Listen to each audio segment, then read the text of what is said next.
Tras media década de ausencia, me presenté en la boda de mi primo. Mi hermano, con ese desdén de siempre, soltó entre risas: al menos no habrás dejado de fregar retretes, ¿verdad? En lugar de molestarme, mostré la llave de mi apartamento con vista al mar y comenté con calma: la verdad es que me pagan por dormir en lugares bonitos. Su sonrisa burlona se congeló. No hizo falta decir más. Me llamo Ethan y tengo 30 años. Han pasado casi 5 desde la última vez que vi a la mayoría de mi familia. Hubo, claro, algún mensaje ignorado, alguna etiqueta incómoda en redes sociales, pero nada que se pareciera a una conversación real.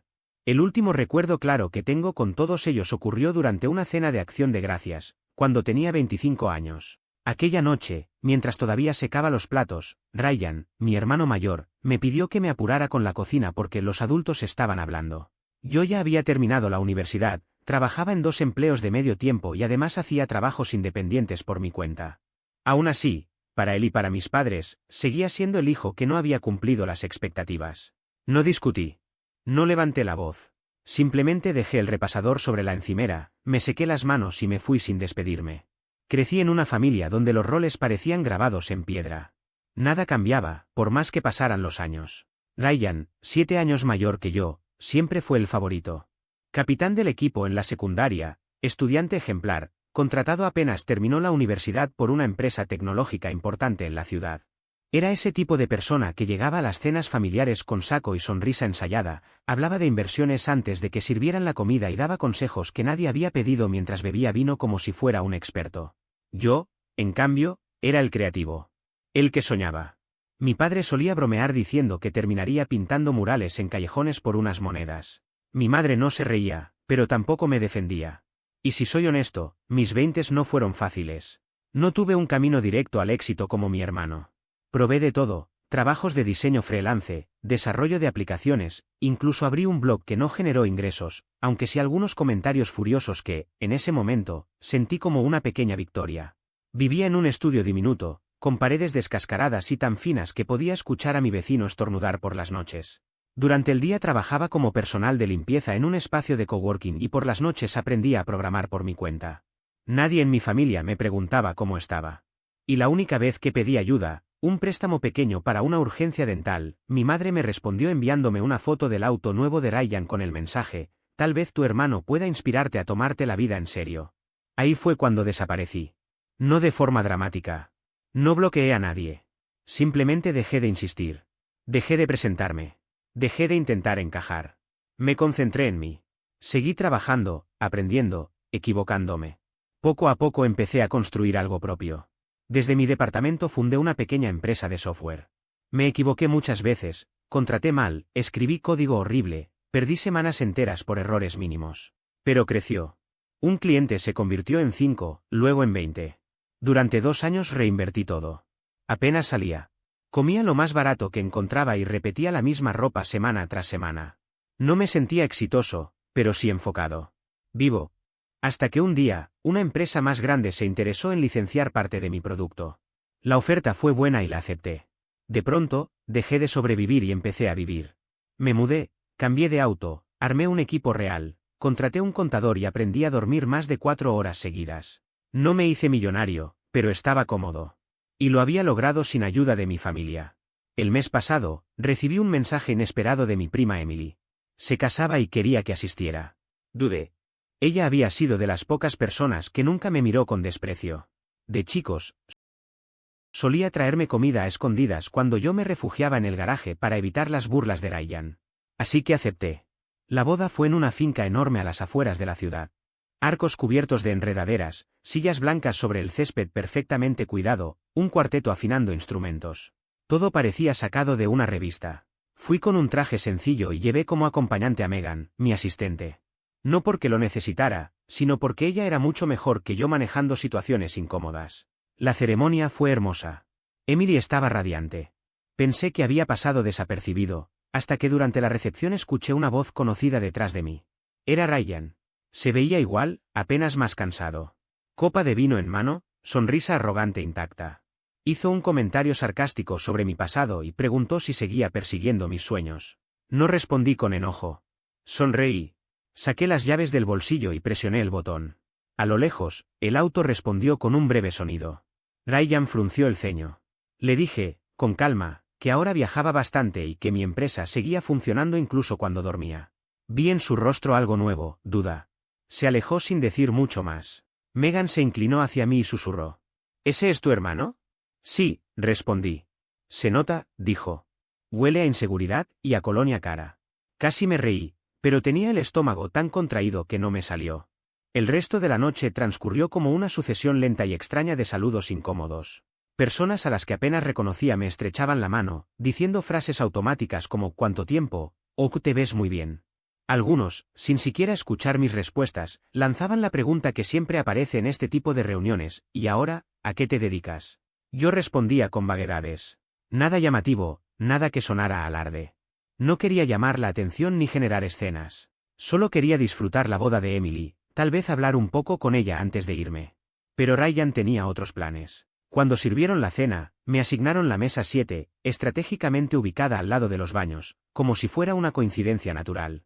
Mientras tanto, Ryan ocupaba el centro de la sala en la mesa principal, rodeado de mis padres, su esposa Lauren y varios primos cuyos nombres apenas recordaba.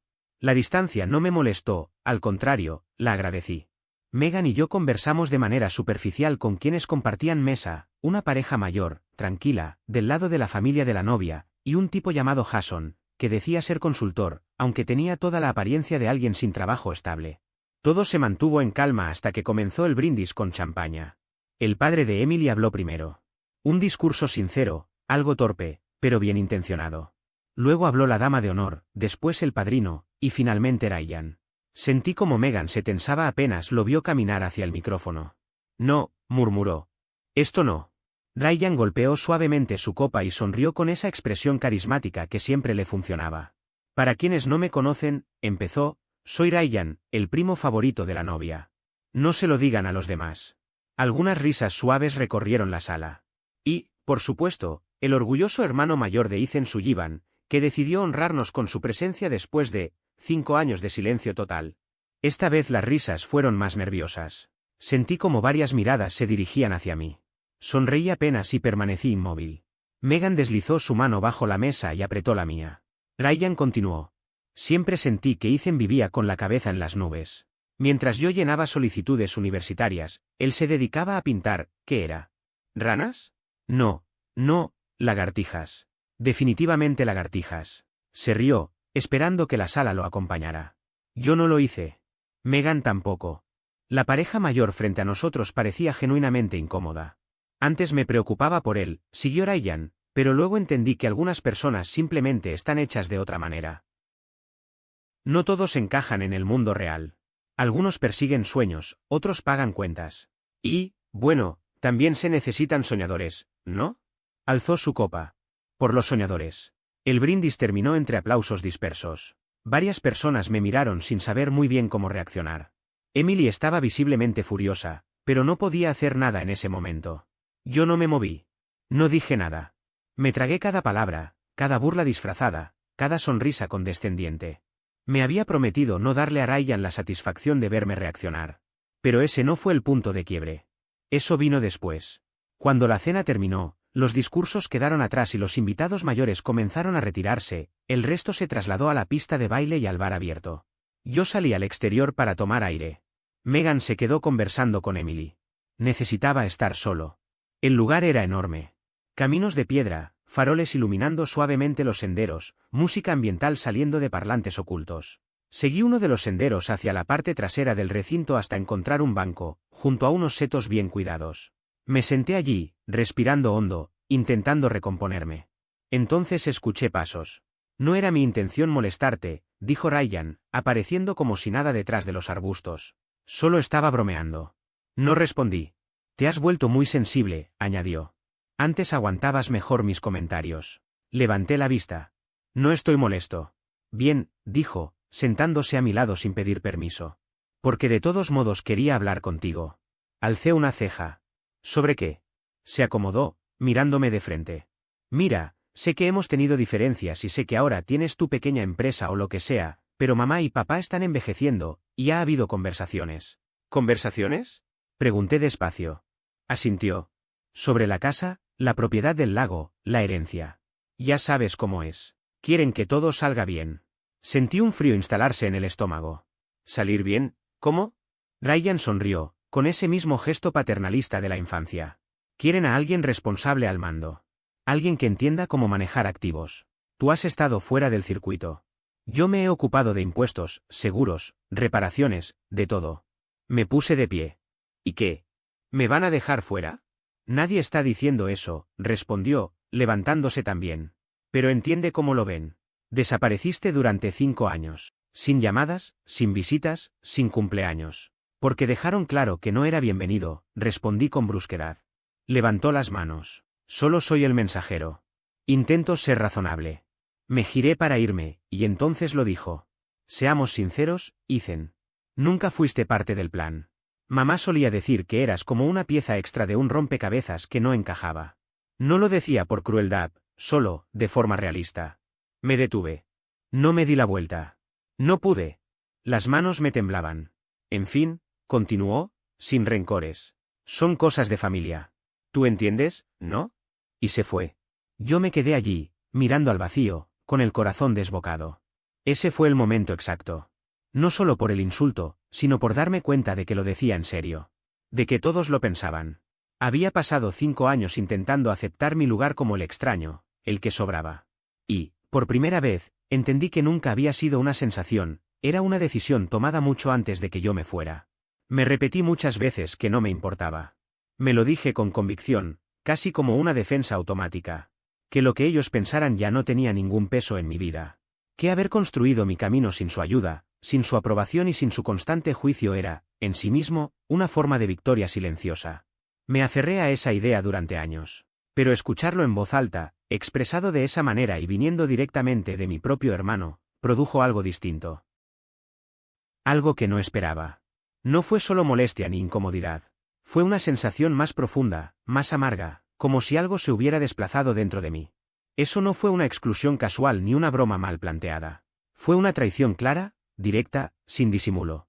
Y lo entendí en ese instante, con una claridad que dolía. Lo peor era que aquello no terminaba ahí. No era un punto final, sino el inicio de algo más grande. Porque lo que Ryan no sabía, lo que ninguno de ellos sabía, era que yo ya no estaba en la misma posición de antes. Tenía recursos. Tenía opciones. Tenía margen de acción. Y, por primera vez, estaba completamente consciente de ello. Ya no era el hermano que se quedaba callado para evitar conflictos. Ya no tenía interés en seguir ocupando ese lugar. Cuando regresé al salón de la recepción, algo en mí se había apagado. No era tranquilidad. No era aceptación. Era un silencio interno extraño, pesado, de esos que aparecen cuando la mente intenta contener una emoción que todavía no alcanza a procesar del todo. Como si el cuerpo supiera que algo está ardiendo, pero todavía no permitirá que el fuego se note. Caminé entre la gente con una sensación de desconexión. Todo seguía su curso, risas, música, brindis, conversaciones triviales. Yo estaba allí físicamente, pero emocionalmente me sentía fuera de escena, como si observara una película ajena. Megan levantó la vista desde su asiento cerca del bar y me miró con atención. No hizo preguntas innecesarias. No me obligó a explicar nada. Simplemente dejó su teléfono a un lado, me alcanzó un vaso de agua y esperó en silencio, respetando ese espacio que yo mismo no sabía cómo llenar. Estoy bien, dije. Fue una mentira automática, dicha más por costumbre que por convicción. La música había cambiado a un remix animado y varios familiares, ya bastante tomados, bailaban sin coordinación, ajenos a todo lo que no fuera su propio entusiasmo. Observé la escena como si no me perteneciera, como si fuera un recuerdo borroso de otra vida. Desde el otro extremo del salón, Emily me vio y comenzó a acercarse con cuidado, sorteando gente y mesas con dificultad por los tacones. ¿Dónde estabas?, preguntó. Todos preguntan por el tipo atractivo que llegó en ese coche. Forcé una sonrisa. Solo salí a tomar aire. Su expresión cambió al instante. Emily siempre tuvo esa habilidad para leerme sin que yo dijera nada. No fue necesario mencionar a Ryan. Yo tampoco lo hice. Ella suspiró y negó con la cabeza. Lo siento, dijo. No sabía que iba a hacer eso. Está bien, respondí, interrumpiéndola. Es tu noche. No vale la pena que se arruine por esto. Me apretó el brazo con suavidad. Me alegra que hayas venido. Y aunque no lo parezca, algunas personas sí se dan cuenta de las cosas. No eres invisible. Luego se alejó, absorbida nuevamente por la multitud. Permanecí allí unos minutos más, pero ya no tenía sentido quedarme. Le dije a Megan que necesitaba irme y no intentó convencerme de lo contrario. Durante el trayecto al hotel conduje en silencio. Megan revisaba su teléfono, respetando ese mutismo que yo mismo había impuesto. A mitad del camino, habló con cuidado. «Sabes que no pasa nada si no estás bien, ¿no?» Apreté el volante sin responder. «No tienes que actuar siempre como si nada te afectara», añadió. «No con nosotros». Asentí levemente. Quise decir algo, explicar lo que me estaba pasando, pero no encontraba las palabras. Mi mente seguía atrapada en una sola frase, repitiéndose sin descanso. Esa observación sobre ser una pieza sobrante seguía resonando con una claridad molesta. Las semanas siguientes se sintieron apagadas, casi automáticas. De regreso en la oficina, debía estar concentrado en un lanzamiento clave. Habíamos asegurado un cliente importante en Europa y todo el equipo estaba enfocado en cumplir los plazos. El ambiente era de motivación real, de crecimiento tangible. Y aún así, yo no lograba estar presente. Me quedaba mirando la pantalla sin avanzar. Olvidaba reuniones, perdía la paciencia con Michael sin razón aparente y luego me disculpaba, consciente de que el problema no tenía nada que ver con él. Lo que Ryan había dicho había dejado una marca más profunda de lo que quería admitir. No era solo la boda. No era el discurso ni los comentarios sobre mi empresa, ni la herencia, ni siquiera aquella frase hiriente. Era la certeza de que, hiciera lo que hiciera, para ellos yo siempre sería el mismo. La imagen que habían construido de mí años atrás parecía inamovible. Eso fue lo que terminó de romperme. Empecé a llegar tarde, dejé de entrenar, comía mal y descargaba mi frustración con las personas equivocadas. Cancelé llamadas importantes, retrasé el lanzamiento varias semanas y dejé que los correos se acumularan sin responder. Hasta que Megan irrumpió en mi oficina y cerró mi portátil con firmeza. «O enfrentas lo que sea que te esté afectando», me dijo, «o nos dices que necesitas parar. Pero no puedes seguir así. Está afectando a todo el equipo». Tenía razón. Y admitirlo dolió más de lo que esperaba. La última vez que me había sentido de esa manera estaba limpiando baños, saltándome comidas para pagar el alquiler, dudando si realmente tenía futuro. Y ahora estaba allí, en una empresa consolidada, con empleados, respaldo financiero y estabilidad, sintiéndome igual de perdido. Esa noche no volví a casa.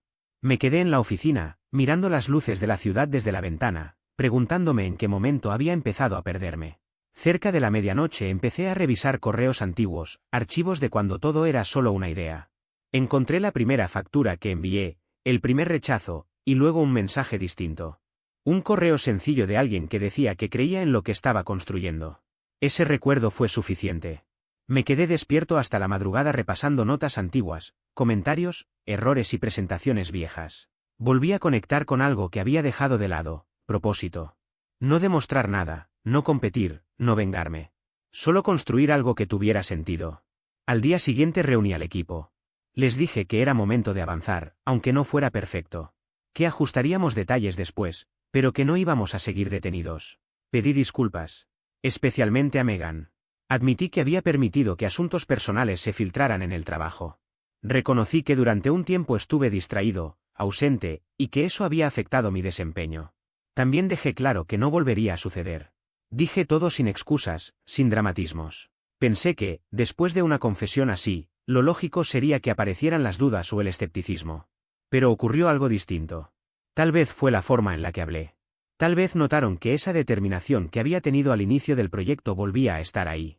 O quizá, simplemente, el equipo estaba esperando que alguien recuperara el control y marcara el ritmo otra vez. No lo sé con certeza. Lo único claro es que algo cambió.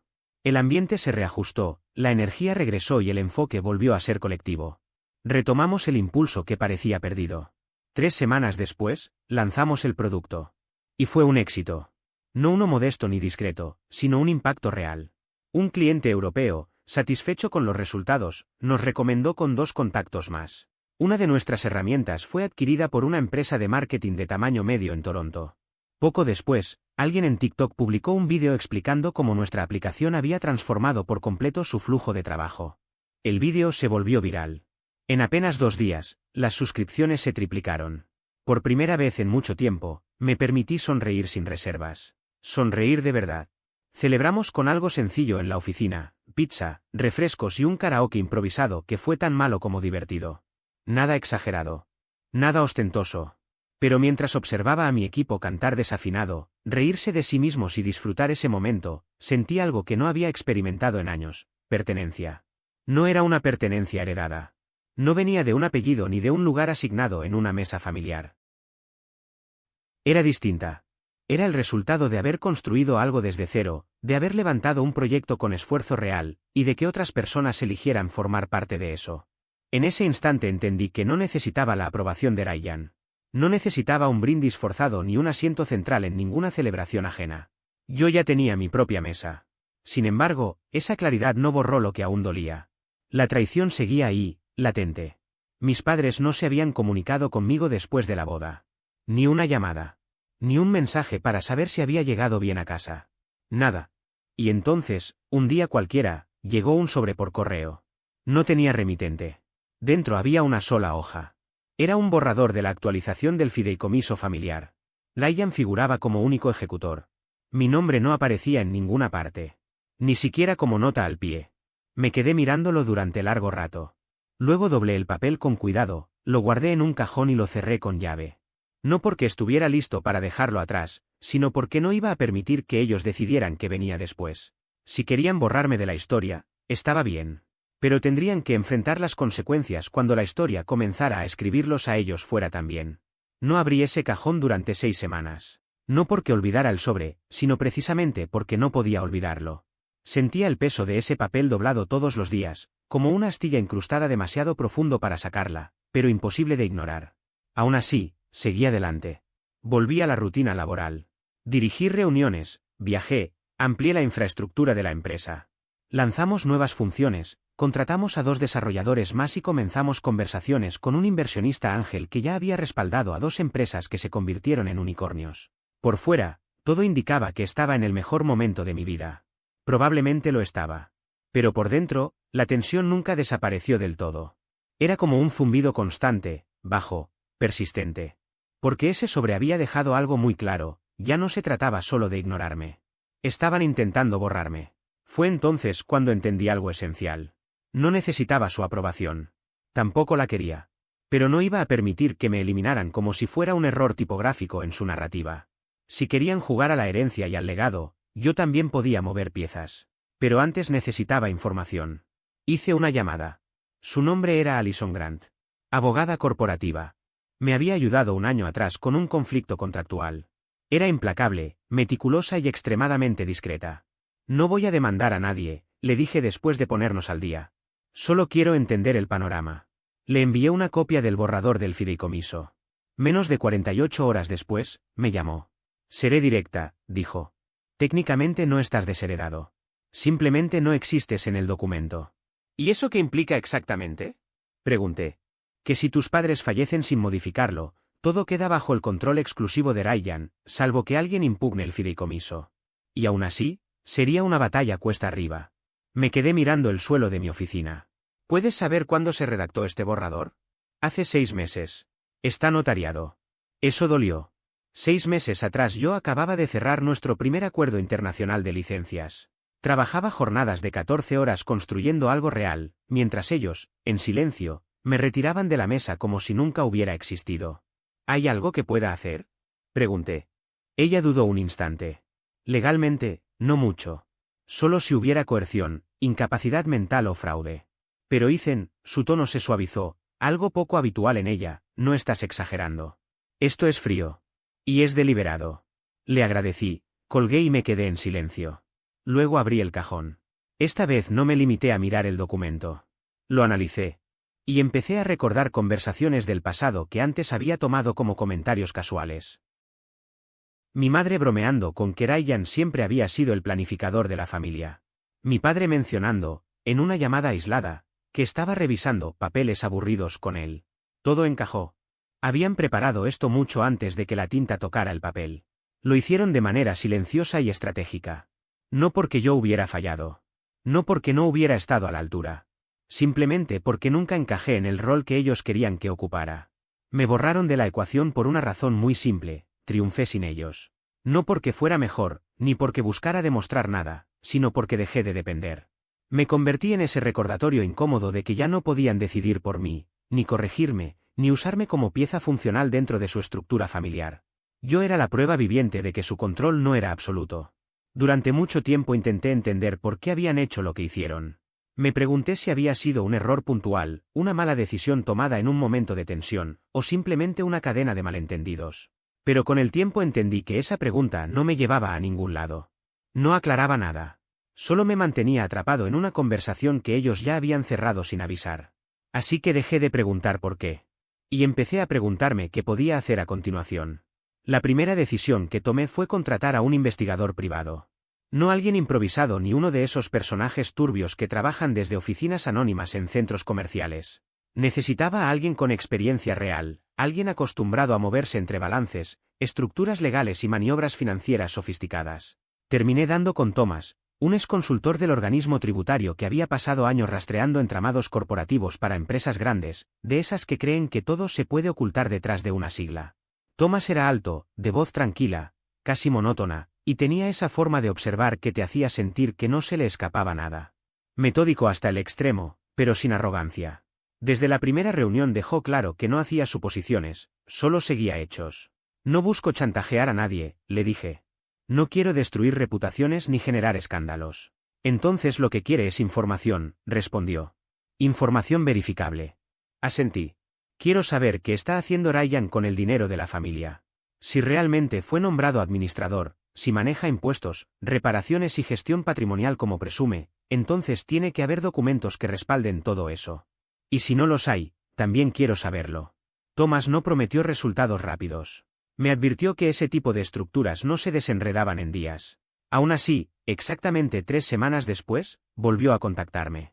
Llegó con una carpeta gruesa y un dispositivo externo lleno de archivos. Bastó ver su expresión para entender que lo que había encontrado no era menor. Ryan no era, ni remotamente, el responsable administrador que fingía ser. El primer hallazgo fue la Casa del Lago. Sin ruido, sin anuncios, Ryan había transferido la escritura a una empresa fantasma registrada en Nevada. Esa empresa, a su vez, pertenecía a una sociedad matriz que también estaba bajo su control. Todo perfectamente legal en apariencia, pero profundamente cuestionable en intención. En la práctica, la propiedad ya no pertenecía a nuestros padres. Legalmente, ya no era suya. Era de Ryan. Eso, por sí solo, habría un abanico enorme de implicancias si alguien decidía cuestionarlo más adelante. Luego vinieron los gastos. Cifras que, vistas de manera aislada, podían pasar como normales. $9.000 por reparaciones del muelle. 3.200 por supuestas mejoras de jardinería. Pero había un número que destacaba como una señal de alarma, $18.500 etiquetados como reemplazo de mobiliario. Los recibos existían. Los proveedores también. Pero Thomas hizo lo que mejor sabía hacer, seguir el rastro. 2 de esas empresas resultaron ser negocios secundarios manejados por amigos cercanos de Ryan. No estaba manteniendo propiedades familiares. Estaba desviando fondos para enriquecer a su círculo inmediato. Aún así, lo más inquietante no estaba en los números, sino enterrado en un archivo adjunto de un correo electrónico antiguo. Thomas lo localizó rastreando un dominio abandonado vinculado a una de las empresas de Ryan. Era un intercambio directo entre mi hermano y su contador.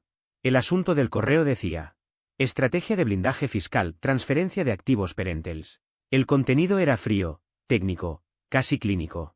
Describía un plan para mover progresivamente los activos líquidos restantes de nuestros padres a cuentas protegidas a largo plazo, todas bajo la autoridad exclusiva de Ryan. En teoría, el objetivo era proteger el patrimonio. En la práctica, quedaba claro que estaba construyendo estructuras diseñadas para excluirme por completo, encerrando los activos en entidades a las que yo no tendría acceso ni legitimación legal alguna. Me quedé mirando ese correo durante largos minutos. No sentí rabia inmediata. Sentí algo peor, claridad. Esto no era favoritismo. No era descuido. Era diseño. Ryan no estaba improvisando. Estaba planificando un futuro en el que yo simplemente no existía. Volví a reunirme con Allison y le mostré todo. Revisó los documentos con calma, sin dramatizar. Esto no es un golpe definitivo, dijo, pero es una base sólida. Si tus padres no son plenamente conscientes de hasta dónde ha llegado Ryan, o si ocurre algo sin una auditoría previa, este material puede abrir una brecha importante. ¿Y tú qué harías en mi lugar?, pregunté. Se recostó en la silla y pensó unos segundos. Esperaría. ¿Esperar qué? El momento exacto en que él se sienta completamente seguro. Cuando crea que ya ganó. Así que eso hice. No confronté. No denuncié. No levanté la voz. Me concentré en mi trabajo, mantuve el perfil bajo y dejé que Ryan siguiera creyendo que todo estaba bajo control. Pero mientras tanto, Empecé a mover piezas.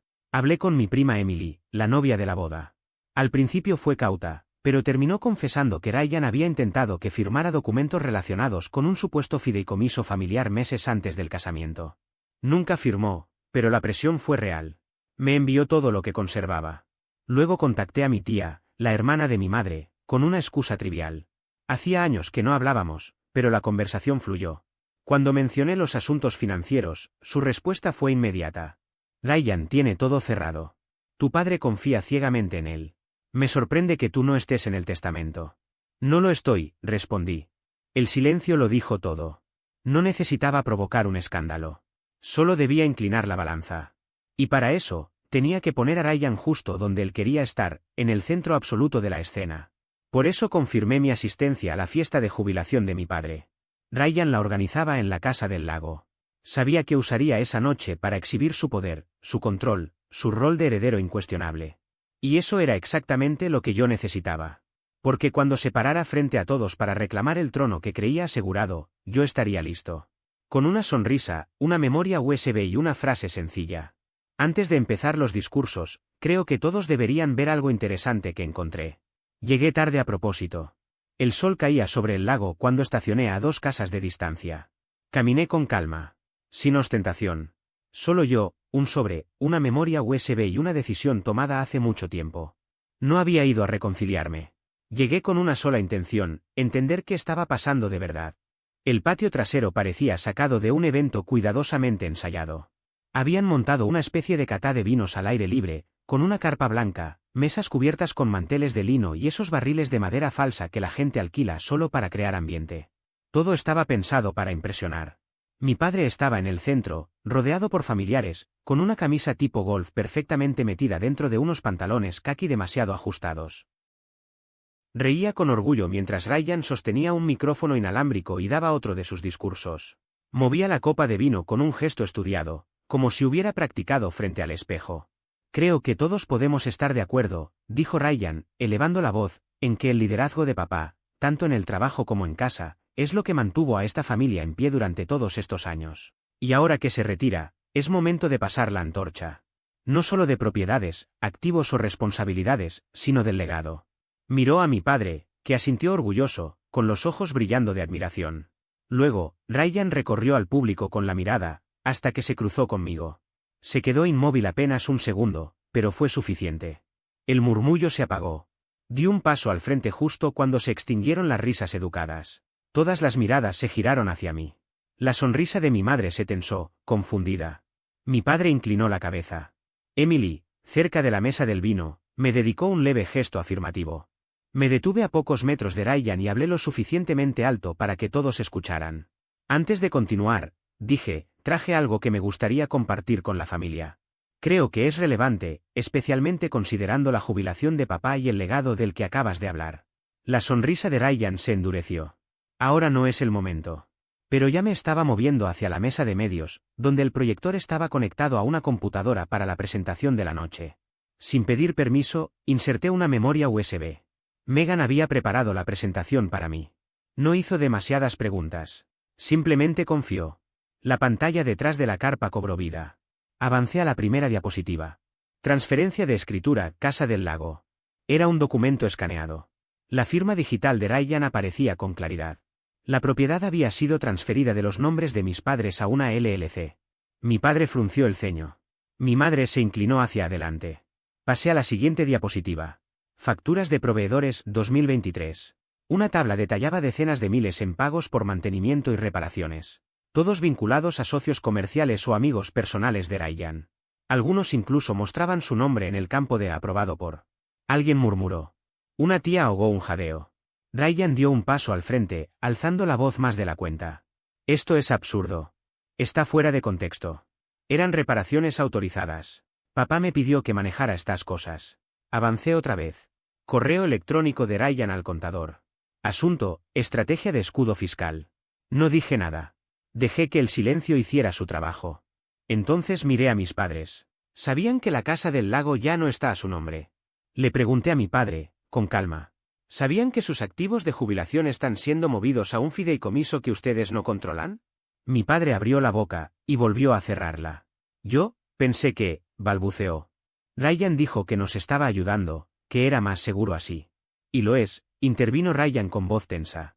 Es un blindaje legal. Planeación financiera estándar. Está manipulando la información. Lo miré de verdad por primera vez. Y por primera vez, él parecía nervioso. No molesto, no arrogante. Expuesto. No manipulé nada, respondí. Solo seguí los documentos. Como haría cualquier socio responsable, si hubiera sido incluido. Pero no lo fui. Y ya no me importa el dinero. Me giré hacia el resto. Lo que sí me importa es esto, la manipulación, el engaño, y ver cómo mis padres eran desplazados silenciosamente de su propio legado mientras Ryan se coronaba como rey de la familia con una copa de vino en la mano. Nadie rió. Me acerqué a mi padre, abrí el sobre que llevaba y le entregué un paquete de papeles. ¿Qué es esto?, preguntó. Un desglose detallado, dije, de cada transferencia que Ryan autorizó, cada cuenta movida, cada pago procesado y quién se benefició de ello. Las manos de mi madre temblaban al tomar la primera hoja. Mi padre, siempre sereno en las crisis, alternó la mirada entre mí, Ryan y los documentos. Esto no puede ser correcto, susurró. ¿Tienes abogado?, respondí. Yo también. Revisémoslo con ambos. Ryan soltó una risa seca. Estás resentido. Esto es venganza. Te fuiste 5 años y ahora vuelves creyendo que puedes cambiar las reglas. ¿Crees que el dinero te hace legítimo? ¿Que crear una aplicación y manejar un auto caro te devuelve tu lugar en esta familia? No me moví. Nunca dejé de ser parte de esta familia, le dije. Tú solo pasaste tanto tiempo intentando volverme invisible que olvidaste que seguía observando. Se escucharon más murmullos. Él creó esa LLC a su nombre, susurró alguien detrás de mí. Entonces mi madre, siempre callada, siempre complaciente, dio un paso al frente. ¿Es verdad?, le preguntó a Ryan. ¿Moviste la casa a tu empresa? Mamá. Respóndeme. Ryan dudó apenas un segundo. Fue suficiente. Sí, admitió. Pero yo. Ella lo abofeteó. El sonido resonó como un trueno en el silencio absoluto del patio. No fue fuerte, ni violento, pero sí definitivo. Te aprovechaste de nosotros, susurró. De la confianza de tu padre y de la mía. No nos estabas protegiendo. Te estabas protegiendo a ti. Ryan miró alrededor. Sus aliados estaban en silencio. Primos, tíos, incluso su esposa. Nadie lo miraba igual. Me incliné apenas hacia él y dije en voz baja. Construiste tu imperio sobre mentiras. Yo solo mostré los planos. Las consecuencias llegaron de forma silenciosa. Esa noche nadie me llamó. Ni mis padres ni Ryan. Conduje solo a casa, estacioné en el garaje y me quedé sentado un largo rato. No me sentí victorioso. Tampoco vengado. Me sentí limpio. Como si por fin me hubiera quitado de encima una culpa vieja que cargaba desde la adolescencia. Como si pudiera respirar sin preguntarme qué versión de mí había decidido creer la familia ese año. 3 días después, mi padre me pidió que nos reuniéramos para tomar café. No dijo mucho al principio. Pidió café negro, observó la tapa durante un largo rato y finalmente habló. Me equivoqué contigo. No respondí. Esperé. De muchas formas, continuó. Dejé que Ryan tomara el control porque creí que sabía lo que hacía. Y creí que tú no. Respiró hondo. Creo que creí lo que me resultaba más fácil creer. Eso dolió más de lo que esperaba. Me entregó un sobre más delgado. No había memorias USB ni sorpresas. Solo una carta del abogado actualizando el fideicomiso familiar. Ryan quedaba fuera. Yo era nombrado coejecutor junto a un representante legal externo. No me daban todo. Pero me devolvían un lugar en la mesa. Y esta vez, yo había construido mi propia silla.